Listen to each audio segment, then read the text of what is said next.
heard about this incredible short film, Laura Hasn't Slept. Welcome to Watch Mojo, and today we're counting down our picks for the most popular horror movies that began their lives as amateur short films.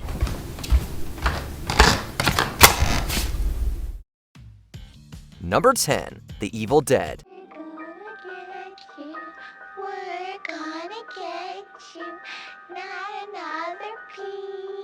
Before Bruce Campbell was chainsawing deadites into pulp, Sam Raimi was just a scrappy film student with a crazy idea. Raimi's short, Within the Woods, was a 30-minute proof of concept made for $1,600, with the hope of impressing financiers and getting a feature-length movie produced. It starred Raimi's childhood buddy, Bruce Campbell, as an unlucky camper who falls upon some trouble, and its rough, low-budget gore did indeed convince investors that there was something there.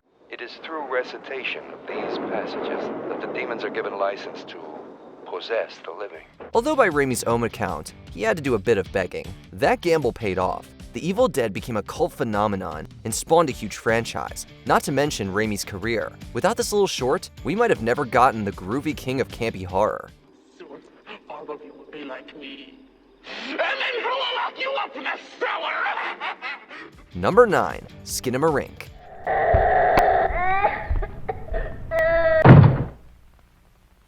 Kyle Edward Ball didn't start out aiming for theaters. He originally built an online following through the YouTube channel, Bite-Sized Nightmares, in which he would visually recreate people's scary dreams. His 2020 short film, Heck, distilled that eerie, liminal childhood dread into 30 minutes of unsettling imagery.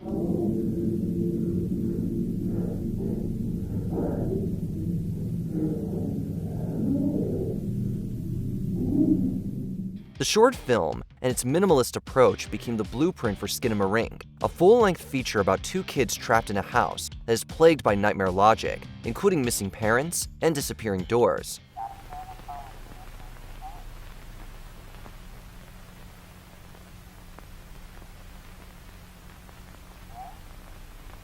Thanks to word-of-mouth hype and TikTok virality, the feature became a micro-budget sensation, grossing $2.1 million on a budget of just $15,000. Turns out, translating universal childhood fears into movies is terrifyingly effective.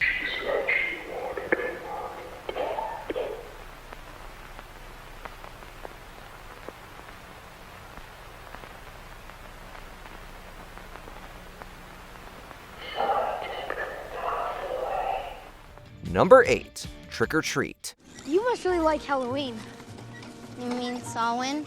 Sam the sack-headed Halloween enforcer is now a horror icon, but before that, he was just a little cartoon guy in Michael Dougherty's 1996 animated short, Season's Greetings. This 2-minute cartoon introduced Sam as we know him, complete with his orange onesie and burlap sack. About 10 years after the short was released, Warner Brothers let Dougherty expand the concept into an anthology film and gave him $12 million to do so. Oh, please. Who? While the movie was straight to DVD and failed to make much of an impact at first, it slowly became a cult classic and is now a Halloween staple. Who knew a doodle of a creepy kid with a pumpkin head could grow into one of horror's most beloved mascots? Trick or treat.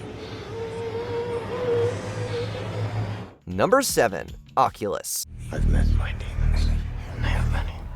I've seen the devil. And he is me. Mike Flanagan is now one of the leading names in horror, having done a ton of popular Netflix shows and movies like Dr. Sleep. But everyone has to start somewhere. Flanagan made the short, Oculus Chapter 3, The Man with the Plan, back in 2006, and it featured just one actor in a single room with a mirror. Timeout's over. Are you shy?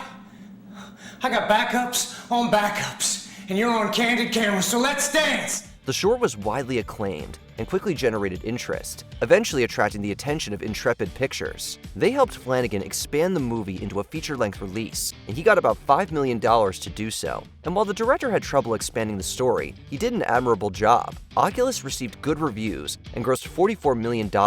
You could say this mirror reflected a bright future. It's about to ship out to a new buyer, so we only have a few days. That should be enough. A few days for what, Kaylee? Number 6, When a Stranger Calls. Have you checked the children? Rob, Robert, I don't think this is very funny. Do you know that terrifying urban legend about the killer calling a babysitter from inside the house? It was already a popular tale, but it got even more popular thanks to the first 20 minutes of When a Stranger Calls, arguably the most famous part of the entire movie. The opening scene is based on director Fred Walton's 1977 short, The Sitter. What do you want?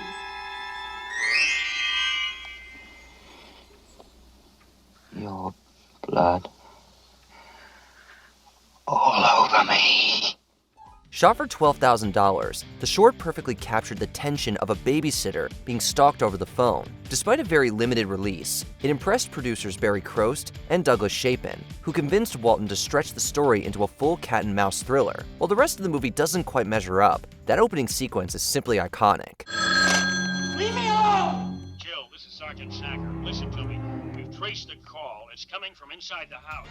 Number 5. The Babadook. You can bring me the boy. You can bring me the boy. Director Jennifer Kent introduced the terrifying titular creature in her 2005 short, Monster. With Kent herself referring to it as Baby Babadook, Monster explored a child's fear of a lurking presence in the dark. There's nothing simpler than that. Kent later reimagined the idea, deepened the themes, and expanded the story into the Babadook, a deeply unsettling allegory for loss, parenting, and mental illness, with one unforgettable monster.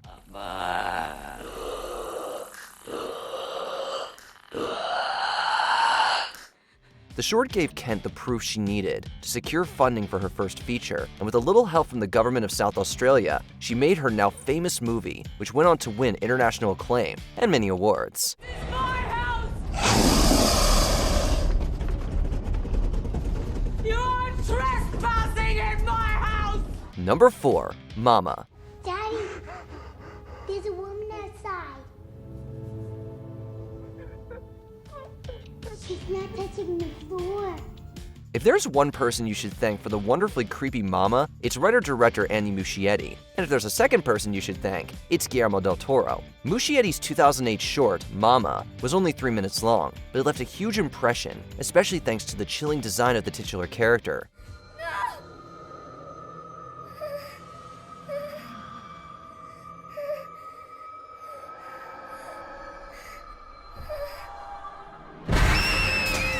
Del Toro, himself a fan of creepy supernatural ghoulies, loved it so much he offered to produce the feature-length adaptation. So in came his company, Double Dare You, which helped Muschietti expand the story of orphaned girls clinging to a supernatural mother. The movie was a huge hit and launched Muschietti's career, leading to further opportunities like the It films. Not bad for a 3-minute calling card. There's no rational explanation that supports this theory, but it is only the ability to embrace a different reality that makes science expand beyond the limits of what we know.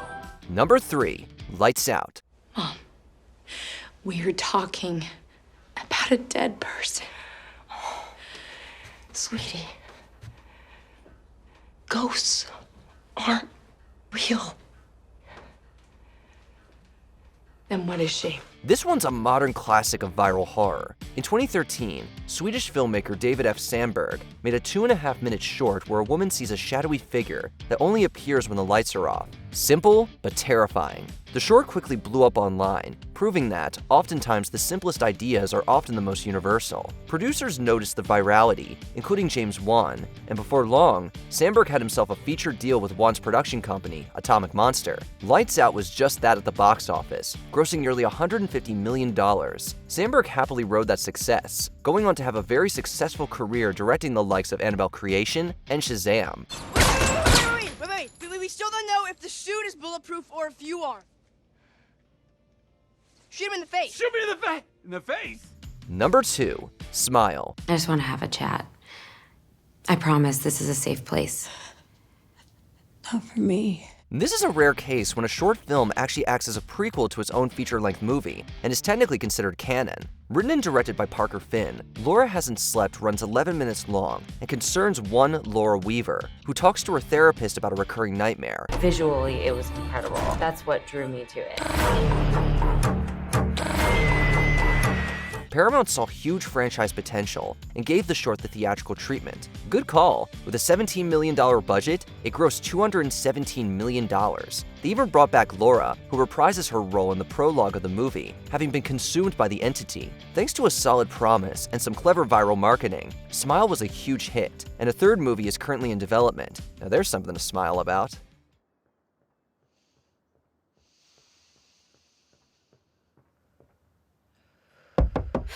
Holly?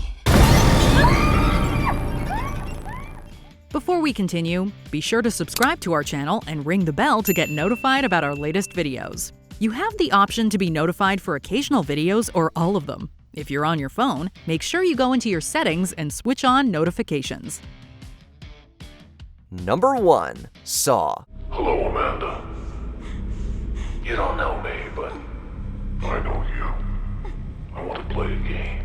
It's amazing how many careers were made by Saw, but before everyone knew names like James Wan, Lee Winnell, and Tobin Bell, there was just a scrappy short with a weird prop. Saw was essentially a proof-of-concept scene, showing Winnell's character stuck inside a reverse bear trap. Oh, David, you don't know me, but I know you. I want to play a game. It was grimy and cheap, but the talent was obvious, and it caught the attention of some producers. They offered to fund the movie for $1 million, and Wan and Winnell would receive full creative control and 25% of the net profits. What a deal! Saw grossed $104 million and launched one of the biggest horror franchises of all time. From scrappy short to global phenomenon, Saw is the ultimate horror Cinderella story. Game over! Have you checked out the original short films? Let us know in the comments below. If you can, never